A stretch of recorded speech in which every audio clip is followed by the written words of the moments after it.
Ayo.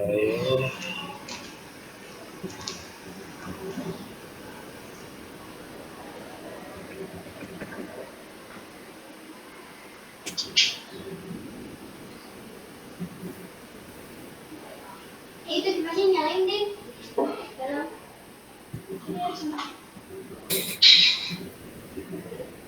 Gini aku udah punya caranya. Oh. Kenapa tadi?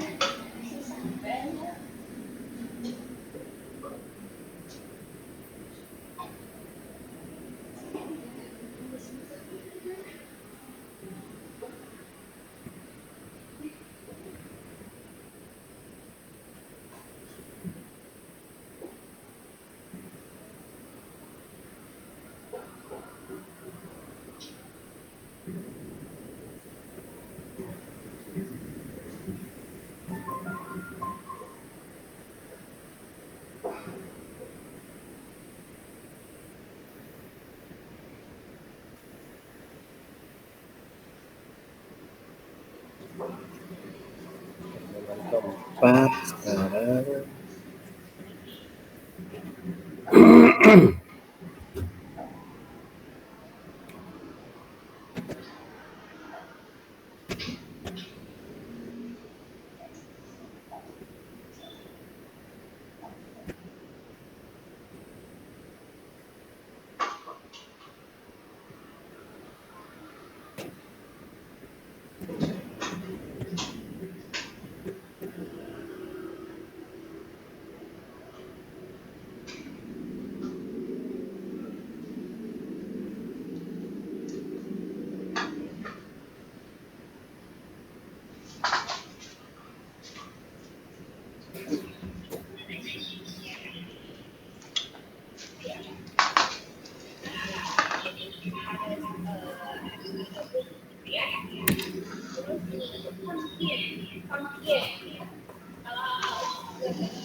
Sebentar.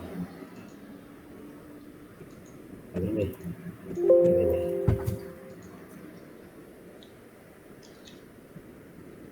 Ini sebentar. Kotor.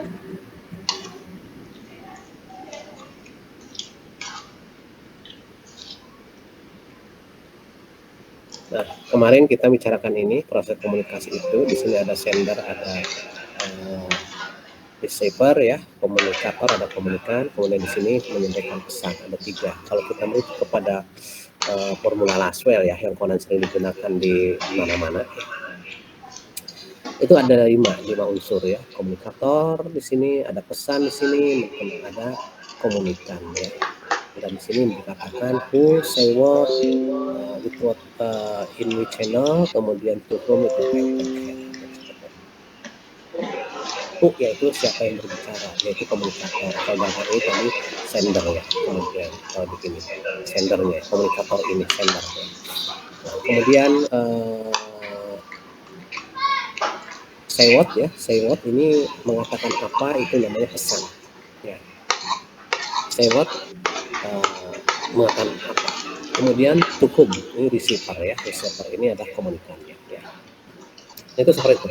Minimal ini berarti mau tidak mau ini yang 3 ini tidak boleh hilang. Kalau salah satu di antara 3 itu tidak ada, maka tidak bisa kita sebagai proses komunikasi. Tidak terjadi proses komunikasi. Ya, boleh lebih. Lebihnya apa? Ini channel, media. Ya, boleh. Ada reward effect, feedback, respon di sini. Efeknya adalah feedback di sini kan itu reward effect. Ya. Nah ini, nah sekarang kok di sini ada encoding, di sini ada decoding. Ini dalam istilah kita, encoding ini adalah proses komunikasi dalam diri komunikator. Artinya seperti itu. Jadi sebelum komunikator menyampaikan pesan, di sini ada proses dulu dalam diri komunikator itu. Dia akan melihat dengan siapa dia bicara, kemudian lalu pesan apa yang akan disampaikan, lalu bagaimana caranya. Ini yang disebut encoding, proses komunikasi dalam diri komunikator ya. Kemudian barulah message disampaikan. Ada decoding, ini proses komunikasi dalam diri komunikan artinya. Ya, menerima pesan, kalau memproses pesan yang diterima, ya itu biasa sampai atau tidak, kemudian dia memproses lagi apa perlu menyampaikan respon atau tidak, maka di sini dia memproses. Itu namanya proses komunikasi dalam diri komunikan. Nah, kita secara umum ini namanya proses komunikasi dalam diri manusia, ini juga proses komunikasi dalam diri manusia. Nah, ketika disampaikan, ini namanya proses komunikasi antar komunikator dan komunikator. Artinya proses komunikasi antara manusia, kan seperti itu. Nah, jadi minimal ya, kalau ujian paling sedikit dalam satu proses komunikasi harus tersedia berapa? 3 unsur unsur. Apa? Komunikator, pesan, komunikan. Dan itu harus berurut, komunikator dulu, pesan, baru komunikan. Tidak boleh komunikator, pesan, komunikan. Tidak boleh komunikator, komunikan, pesan. Tidak boleh. Jadi komando komunikan, pesan, komunikator itu acak-acakan. Itu harus berurut, komunikator dulu, baru menyampaikan pesan kepada komunikan. Ini. Nah itu seperti itu. Nah, kelebihan dan kekurangannya, ini kan ada yang namanya media. Kenapa harus ada respon? Ini kalau komunikan menyampaikan umpan balik, ini namanya respon, ini atau feedback. Ya, itu ada. Ini juga isinya adalah pesan. Pesan. Jadi pesan itu bukan hanya message, tapi ini juga respon itu ada feedback, itu adalah pesan. Nah, biasanya begini, kalau ada media misalnya, ini nanti akan kita bahas juga masalah media. Kenapa di sini ada kata-kata noise misalnya, ini gangguan. Gangguan itu bisa jadi dari media, bisa juga dari komunikator, bisa juga dari komunikannya. Macam-macam. Makanya kita bahas mengenai perawatan tubuh manusia. Makanya kita juga akan membahas tentang media, kan seperti itu. Jadi komunikasi itu tidak sesederhana yang kita bayangkan bahwa komunikasi itu ngobrol di antara individu, tidak. Ya, tapi pada akhirnya seperti itu. Baik, nah itu ya. Makanya untuk kemarin saya bahas itu unsur-unsur dalam komunikasi dan proses komunikasi itu, yaitu ada komunikator, ada sender, ada apa istilahnya pesan atau message ya. Kemudian ada yang namanya receiver, komunikan, ada saluran atau media, channel ya. Ini channel dengan media yang bagaimana? Ya, saluran merupakan apa yang berpesan. Itu sekarang kan sudah macam-macam lah media itu, nanti akan bahas lagi. Ya, seperti itu. Juga lingkungan juga sangat berpengaruh kepada proses komunikasi. Kenapa? Ya, lingkungan sangat berkomunikasi ini terjadi. Ya, apakah terjadi dari lingkungan fisik, komunikasi bersifat nyata, ya, lingkungan sosial, psikologis, ya, komunikasi sosial dan tata hubungan, serta lingkungan temporal, waktu dan sejarah. Ini bagaimana? Jadi masalah lingkungan itu sangat ragam ya, tergantung kita lihat kondisi sosialnya. Nah, lingkungan pribadi ini bagaimana kondisi fisiknya? Makanya tadi saya katakan ada perawatan tubuh manusia itu harus kita lihat juga dalam komunikasi ini. Sempurna tidak misalnya perawatan tubuhnya misalnya. Kalau perawatan tubuh tidak sempurna, ini juga bisa mempengaruhi pada gangguan komunikasi, bisa salah komunikasi, bisa salah menerima, bisa salah memahami. Ini kalau sosial psikologis misalnya, nah, seperti itu. Juga masalah waktu, kapan waktunya. Misalnya Anda mau menelpon dosen, lihatlah waktunya kira-kira bisa diterima dosen atau tidak. Jangan jam 10 malam atau jam 11 malam, itu tidak boleh. Waktu juga harus dipertimbangkan. Kemudian feedbacknya itu bagaimana, informasi dikirimkan kembali oleh komunikator komunikan atau feedback ini atau respon juga dapat dari segi ekspresi komunikan, ya, ekspresi komunikan, ini ekspresi komunikan, bagaimana mimiknya, senyumnya bagaimana ketika dia menyampaikan umpan balik itu, gelengan kepalanya bagaimana, dan lain sebagainya. Ini banyak sekali faktor-faktor yang mempengaruhi dalam satu proses komunikasi itu, khususnya dari diri manusia itu sendiri, ya.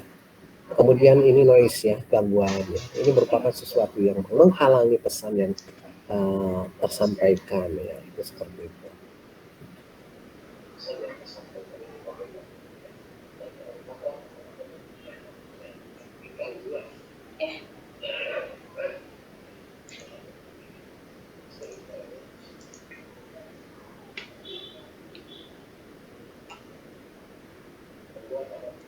Gangguan dapat berupa gangguan fisik, ya, orang lain memotong pembicaraan, ini juga persoalan. Ya, ini masalah etika. Kalau sedang berbicara itu harus dengar dulu. Belajarlah kita mendengar, ya, jangan kita ingin didengar terus, ya. Belajar mendengar supaya jelas pesan itu maksudnya apa. Atau pembicaraan, gangguan psikologis, perubahan pemikiran, tiba-tiba berubah pikirannya, ini juga harus dilihat. Dan gangguan semantik, salah mengartikan makna pembicaraan. Ini biasanya ini masalah misunderstanding, salah memaknainya. Baru ada yang namanya efek komunikasi. Efek komunikasi itu bisa akibat, ya. Akibat dari adanya komunikasi antara komunikator dengan komunikan. Itu seperti itu, ya.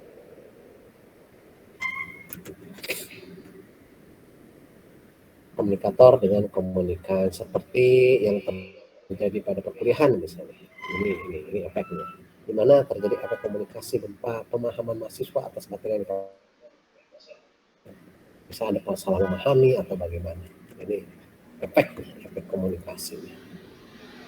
So, etika, ya, tadi makanya dengarlah kalau orang sedang berbicara itu dengar supaya jelas. Sampai itu kalau tidak boleh memotong pembicaraan.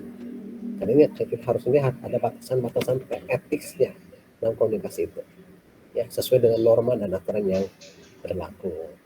Itu seperti itu. Kemudian komunikasi secara terminologi ini merujuk pada adanya proses penyampaian suatu pernyataan oleh seseorang kepada orang lain. Jadi dalam pengertian ini yang terlibat dalam komunikasi adalah manusia. Kembali penekanannya adalah manusia, bukan yang lain, ya. Itu merujuk pada pengertian menurut Urban, mengenai komunikasi manusia, bahwa human communication is the process talks with individuals, ya, in a relationship, group, organization, and society. Respond and creates message to adapts to the environment and one another.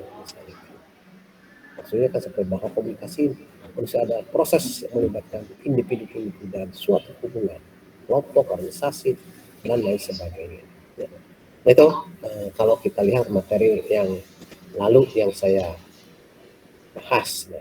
Nah, kemudian kita akan lihat kembali lagi materi berikutnya ini, ya, pada hari ini, ya, ada materi lain lagi. Ini kita lihat. Nah,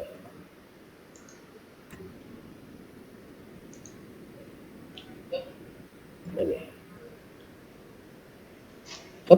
Nih. Ini, ya, betul ini. Nah, kalau kita lihat, nah ini makanya tadi ini ada, katakanlah ini komunikator, inilah komunikan, proses komunikasi itu. Ya. Di sini ada peralatan rohaninya, kemudian di sini ada hasil kerja peralatan rohani. Lengkap sih, baganya saya belum selesai. Kemudian ini ada peralatan rohani komunikan, dan ini hasil kerja peralatan rohani komunikan. Ketika, nah ini persoalannya, ya, apa sih? Nah, ini perlu dilihat dulu juga bahwa apa sih peralatan kerja rohani komunikator ini. Jadi peralatan rohani dalam diri manusia itu ada yang terlihat, ada yang tidak terlihat. Ya. Nah, yang tidak terlihat tapi memang ada, itu seperti hati nurani, akal, budi, dan seperangkat naluri di dalam. Jadi dalam diri manusia itu terdapat seperangkat naluri, macam-macam, naluri sosial, naluri komunikasi, naluri untuk hidup, ya, macam-macam, naluri kebahagiaan, ya. macam-macam lah. Naluri kebahagiaan itu kan macam-macam juga itu aspeknya ya. Termasuk cinta juga ada naluri kebahagiaan gitu. Ya, karena cinta itu selalu berpikir tentang kebahagiaan. Meskipun realitanya mungkin banyak yang harus diterjang dalam sebuah cinta. Cinta itu bukan hanya cinta antara dua individu, cinta kepada orang tua, cinta kepada sesama, cinta kepada Tuhan dan lain sebagainya. Nah, seperti itu. Nah, maka di sini ini ada hasil kerja peralatan rohani ini. Jadi ini mereka ini kan selalu bekerja setiap saat sesuai dengan darah mengalir dalam tubuh manusia. Disinilah mereka peralatan-peralatan ini selalu bekerja setiap saat sampai dia tidur, sampai kemudian bangun tidur lagi, sampai tidur lagi 24 jam kadang-kala seumur hidupnya ya, itu selama jantungnya masih berdetak, darahnya masih mengalir misalnya, inilah bekerja terus. Dan hasil pekerjaannya ini adalah ini seperti ini, bahwa dari hati nurani ini akal dan ini melakukan yang namanya falsafah hidup. Jadi manusia masing-masing